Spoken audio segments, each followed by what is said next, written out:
The Nokia 8.1 is here in India pretty soon after the global announcement that happened last week. Although the original, which was actually called the Nokia X7, was launched in China some time ago. The Nokia 8.1 / the Nokia X7 is supposed to be a spiritual successor to the Nokia 7 Plus. Does all this sound very confusing to you? Well, because it is actually confusing. Nokia has completely dropped the ball on the naming scheme this year. But what's not amiss with Nokia this year is the fact that it has made some downright compelling smartphones across price ranges in 2018. And it looks like the Nokia 8.1 continues that tradition and wants to probably end 2018 on a high note. I've been using the Nokia 8.1 as my primary daily driver for a long time now, and I'm convinced that the Nokia branding was tailor-made for Android all along. Hi, I'm Ershad from Mr. Phone, and let's get down to my full review of the newly launched Nokia 8.1.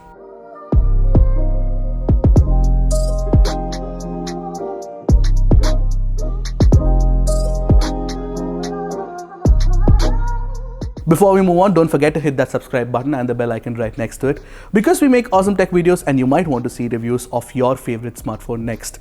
And we have a giveaway to a Realme U1, a link to which should be in a card here somewhere. So let's get started. Let's start off by talking about the design of the phone. You know what? Let's make a list. Chamfered edges, check.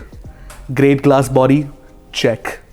Screen with a notch on the front, check. Series 6000 aluminum frame, check. Not only is the Nokia 8.1 a perfect embodiment of the modern day smartphone, it also takes forward Nokia's design legacy, which a lot of critics have loved this year. Very few mid-range phones look as good as the Nokia 8.1 the moment you take it out of the box. Couple that with the beautiful wine color, you have a phone that is truly a class apart. The problem with such an understated design language is that it won't grab attention like a few other phones that have launched this year with flashy gradient colors. Having said that, this kind of understated elegance is the mark of a true beauty. My adulation aside, the Nokia 8.1 also feels quite sturdy and looks like it can take a few drops too. But one of my grouses with the design is that the rear is a fingerprint magnet and it can possibly attract scratches if you aren't too careful with it. This is a problem with most glass-bodied smartphones anyway, mind you. The other issue is that the Nokia 8.1 has a massive camera bump that completely shifts the gravity of the phone when placed on a table.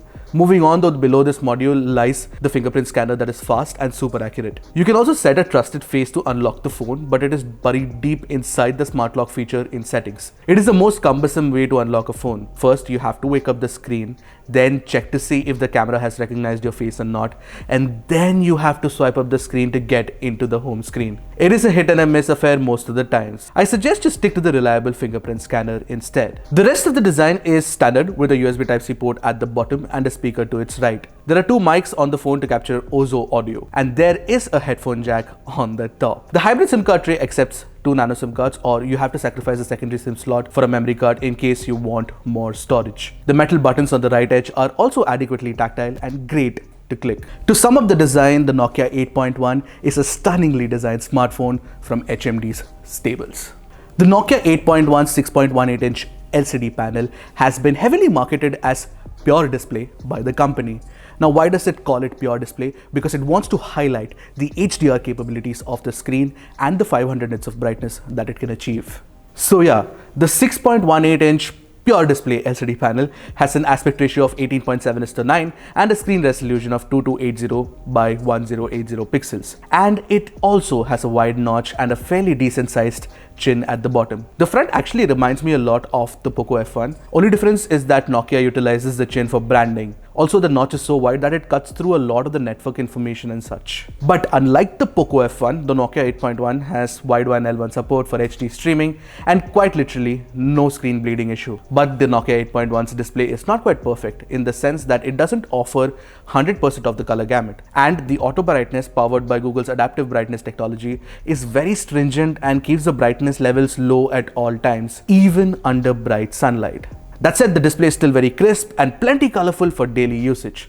The viewing angles are great, and thanks to the brightness levels, the sunlight legibility is great too. Just make sure you switch off the adaptive brightness though. The Nokia 8.1's software experience is the same kind of experience that you get on a more expensive flagship like the Pixel 3 XL. This phone runs Android 9.0, Android Pie, under the Android One program. In fact, there is literally no bloatware and the software is clean and minimal too. Furthermore, the software sings on this hardware, and despite using a slightly underpowered chipset compared to the Snapdragon 845 inside a phone like the OnePlus 60, it feels equally fast with its fluid animations, almost as fast as the OnePlus 60, if not faster. But what still annoys me is the gesture-based navigation system in stock Android. Even after using the Pixel 3 XL and now the Nokia 8.1 for a long period of time, I cannot get myself to navigate quickly through the OS using these new gestures. For example, swiping the pill at the bottom to switch between apps feels cumbersome and not as intuitive as the iPhone XS. Regardless, stock Android on Nokia 8.1 is probably the best version of Android yet. But that is my perspective as a fan of minimal experiences. Your mileage may and should vary. The Nokia 8.1 is kitted with dual cameras on the rear. The primary camera is a 12 megapixel shooter with a 1 by 2.55 inch 1.4 micron pixel size sensor. The sensor is attached to Zeiss Optics f by 1.8 lens with optical image stabilization. The secondary 13 megapixel camera is present solely for depth sensing and creating good looking bokeh shots. On the front, you get a 20 megapixel camera for selfies with a 0.9 micron pixel size. Nokia does pixel binning to merge 4 pixels together and create an overall 2 micron pixel size equivalent on the front camera shots. Let's start by talking about the camera app first. It is the same one that we saw on the Nokia 6.1 Plus with the addition of a Pro mode. Honestly, I'm not really a fan of the interface as it feels slightly outdated with stuff like HDR mode shafted inside the settings menu. By the way, Google Lens has been integrated in the camera app as well, and so are a threadbare set of AR-based stickers and animated emojis. At last count, I saw a total of 4 options on offer. Man, that's way too many stickers and animated emojis for me to play around with. Do sense the sarcasm here. Moving on to the image quality, the Nokia 8.1 can take some good looking shots in daylight. The color science tends to accentuate the reds to an extent that it starts looking like pink. And facial tones are also color corrected to look warm and pink. But apart from botching up the reds and facial tones, the Nokia 8.1 does a good job with the other colors. They look close to natural, especially the yellows, the greens and the blues. My complaint with the Nokia 7 Plus was that it shot very warm images by default, but the Nokia 8.1 seems to have improved the color temperature. It is slightly on the cooler side now, but looks damn good. As for the details, there are plenty on offer with very little over sharpening, which is great. But my concern is that the dynamic range on Nokia shots is slightly off, just like the color science. Indoors, the Nokia does a great job and beats the Poco in most scenarios. I liked the Nokia 8.1's pictures in low light scenarios. The 8.1 struggled with focus, but it managed to do a much better job with the colors and overall exposure. I really didn't expect that. I also shot a couple of video footages in 1080p and 4K, and I noticed that the Nokia 8.1, like many other phones out there, tends to boost colors in the 4K footage, which is very weird honestly. Also, the 4K footage is not stabilized compared to the super stabilization effect in the 1080p footage thanks to the gyro-based EIS. Also, audio recording in videos powered by Nokia's Ozo audio mics are excellent. If you frequently go to a lot of concerts, the Nokia 8.1 could come in handy. Just shoot in 1080p and you are sorted. Hi, now we're shooting a video using both the phones in full HD, which is 1080p. Do let us know in the comment section below what you thought about the video quality and the sound quality as well, as I asked Shri to track me right now. Coming to the 20 megapixel selfie camera on the front, it takes good selfies. Crisp and detailed and colorful. In low light, the quality takes a hit though. Don't worry, you can use the inbuilt screen flash to spruce them up. Overall, the Nokia 8.1's cameras are pretty good for most shooting scenarios, and people who end up buying the phone are not going to be disappointed with the camera experience. Having said that, don't go around expecting flagship grade camera performance from a phone like the OnePlus 60 or the LG G7 Plus. Thank you. Thanks to the Nokia 8.1, I have finally had a chance to test out the Snapdragon 710 chipset. The SoC has 8 Cairo 360 cores, custom made by Qualcomm. The Big Little architecture has 6 efficiency cores clocked at 1.4 GHz and 2 high-performance cores clocked at 2.2 GHz each. This is coupled with 4 GB of RAM on our unit. There's also 64 GB of eMMC 5.1 storage on offer. This storage offers a read speed of around 293 megabits per second and a write speed of around 190 megabits per second. Coming back To the SD710, I achieved an Antutu score of around 1,70,000. This is a comfortable lead, around 30,000 points over the Snapdragon 660. The phone also scored a Geekbench score of 1739 in single-core performance and 5787 in multi-core performance. But the Adreno 616 GPU is where the Snapdragon 710 beats the Snapdragon 660 by a good margin. Firstly, PUBG chooses high setting as default when you start the game, which is not the case in Snapdragon 660, which defaults to medium. I played the game on smooth graphics setting in Ultra FPS mode.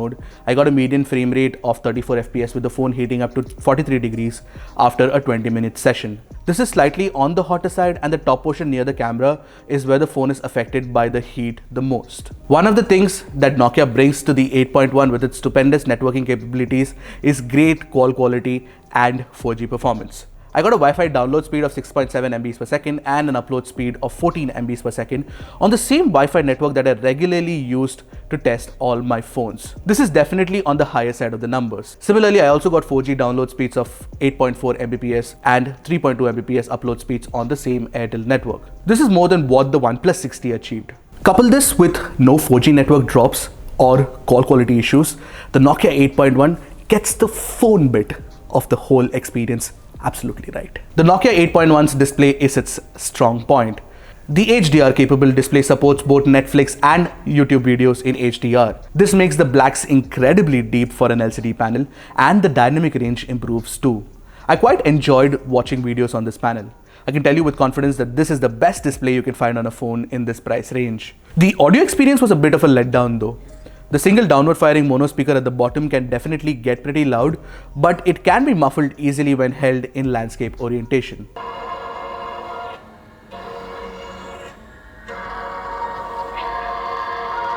Also, the audio quality through the 3.5mm headphone jack was surprisingly average. This is not what I actually expected from a Nokia smartphone.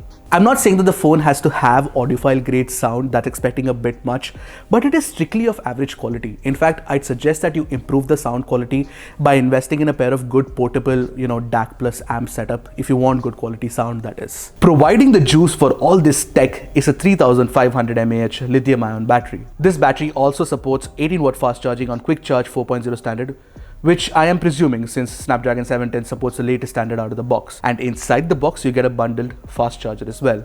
With this charger, I managed to charge the phone from 0 to 100 in 2 hours and 8 minutes, which is fast enough for most folks. As for the battery usage, I got close to 5 hours and 19 minutes of screen on time and a full day battery life on a single charge despite heavy usage. This time I even watched an entire 1 hour 30-minute movie. Not bad at all. To set a context though, the Poco F1's 4000 mAh battery definitely offers a slightly better battery life. So we've now come to the end of my review of the Nokia 8.1. Now here's where I answer the question, should you buy the Nokia 8.1 or not? This phone is perfect for fans of the polished Nokia experience. It doesn't have one feature that stands out, but it offers such a well-rounded package that you will have no complaints using the phone. You know what, let's do one thing, let's compare the Nokia 8.1 with a few contemporaries. Let's start off with the Vivo V11 Pro. One of the surprise packages of 2018 has to be the Vivo V11 Pro. For its asking price, the V11 Pro gives you a stunning AMOLED display, a great in-display fingerprint scanner, and a decent performance all in all. But the Nokia 8.1 has a slightly more powerful SoC and stock Android that completely wins my heart, if nothing else. The Poco F1 on the other hand is probably the phone everyone wants the 8.1 compared with. Well, they are almost neck to neck in every aspect, except for the display where the Nokia takes the lead and the processor where the Poco wins. I think that Nokia 8.1's premiumness, for the lack of a better word, is definitely going to sway a lot of buyers too. It is just a matter of finding out where your interest lies. If you're a geek who cares about pure specs, the Poco F1 is for you. For everyone else, the Nokia 8.1 fits the bill perfectly. But I have to say this, it is still plenty powerful, mind you. Another phone that is a part of many recommendations is the Zenfone 5Z. The Zenfone 5Z is yet another value flagship that breaks price barriers. But here's the thing, except for the lag of a Snapdragon 845 chip and flagship grade cameras, the Nokia 8.1 is more of a flagship than any phone in its price range. Summing up, the Nokia 8.1 feels familiar and comfortable. It is that kind of phone that will give you a warm and fuzzy feeling inside after you've used it. So that's it from me, Ershad, for Mr. Phone. That was my review of the Nokia 8.1. Do let us know in the comment section below what you thought about it. And you know what, if you want to ask any few questions, my Twitter handle should be here and you can ask them over there. Until next time, goodbye.